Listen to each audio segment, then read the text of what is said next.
by new media. This is a very peculiar moment in media history. Nobody can force me in 2011 to watch whatever I don't want to watch. Analyzing the media's role in shaping modern history. The Listening Post, at this time on Al Jazeera.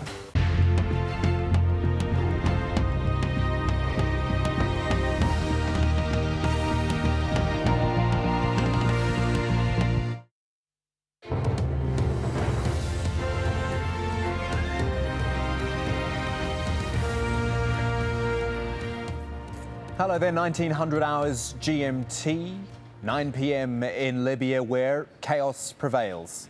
Violence is escalating right across the country. Clashes between the country's security forces and anti-government protests have left hundreds dead. Have to say it's difficult to verify all the reports coming out of Libya because communication links are down, the phones are cut, wireless networks and mobile systems down as well. But this is what we do know.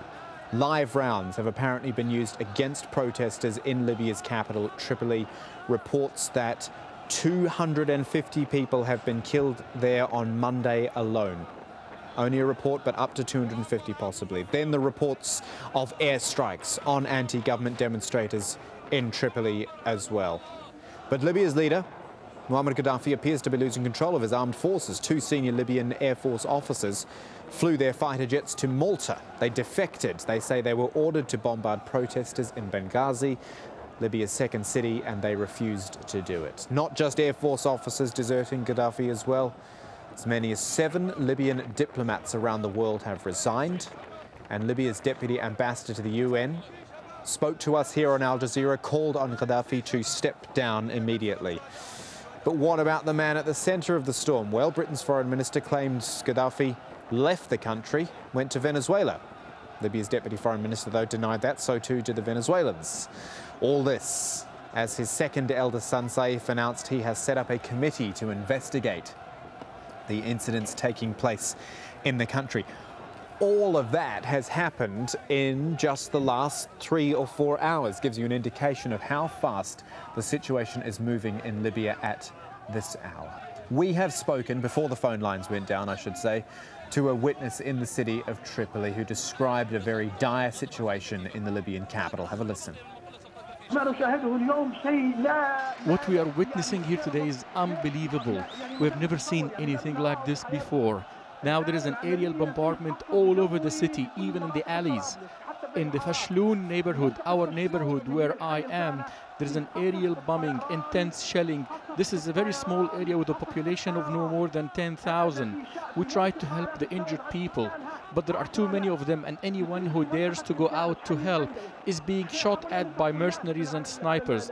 Now, this is more than people can take. What do the Libyan people want? They need help. They need urgent help. People are crying. Death is everywhere. Why is the world silent on these atrocities? Why? This is the question. Why the Arab countries are keeping silent? Why? Within the next few hours, the entire Libyan population can be wiped out if this continues. Death is everywhere, shelling everywhere. Can anyone live like this? It is a revenge attack against the Fashloon neighborhood. This is the area where the revolution erupted in the city of Tripoli. This is a revenge attack against the people here. So that's what's happening on the ground. Take you back to an earlier point I made. That was about the UN delegation, if you like, the Libyan delegation at the United Nations, calling on Colonel Gaddafi to go. The country's deputy ambassador to the UN spoke to me a short while ago, and he said that the regime has lost all its legitimacy. Here it is. Well, what's going on in Libya is a real genocide against the Libyan people. The Colonel Gaddafi is shooting his own people, and really the international community has to take a clear position about against the regime. I think they cannot wait much longer. What's going now cannot keep anyone silent. So you, even as an ambassador, as part of the ambassadorial team to the United Nations from Libya, clearly do not agree with anything that this regime is doing at the moment. Do you consider yourself a defector from that government which put you there? Well, we don't agree with anything the regime is doing. We are in the service of the people, according to even the Colonel Gaddafi philosophy. We are in the service of the people. We have never been in the service of the regime, and now we are in the disposition of the Libyan people to serve him. Certainly, the Libyan mission to the United Nations is the Libyan people's mission, and we are here to serve the Libyan people. Have you had any contact, or has your team had any contact, either with Colonel Gaddafi or with other members of the regime? We don't have any contacts really with any official of the regime. Are you worried about making such public comments against the regime? No, I am not worried at all. I am worrying about the Libyan people. I am not worrying about my own safety. I am worrying about the safety of the Libyan people. The people are being shot in the streets. I am nothing with the sacrifices of the Libyan people. So what in comparison with the sacrifice of the Libyan people. So if you could speak to Colonel Gaddafi right now, what would you suggest he does? I don't speak to Colonel Gaddafi. The only thing I tell him on the air now, he has to get out. Either he get out or the Libyan people will kick him out anyway. So that's what he has to know, and I think he knows it. He knows it, and he is trying to just delay his fate. Do you believe this entire regime is now crumbling? A lot of the guests we've had on Al Jazeera have been saying they think it looks like the end of this regime. Yes, I think it is the end of the game. I think the fact he's continuing to kill his own people is the fact that the whole regime is crumbling, and we will soon see the fall of this regime. You must be speaking to other members of the international community there at the United Nations. What are they saying to you? Is anyone showing that they would involve themselves in any way?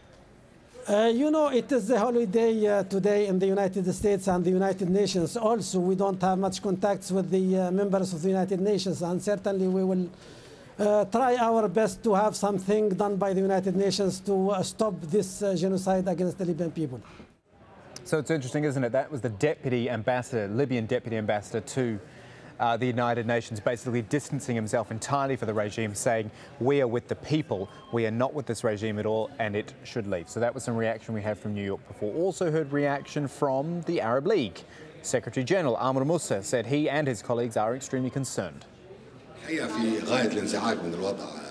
Secretariats of the Arab League expressed yesterday and today their worries and grievances for the martyrs, and we requested an immediate stop to the use of violence. There exists a new climate in the entire region which demands understanding and dialogue.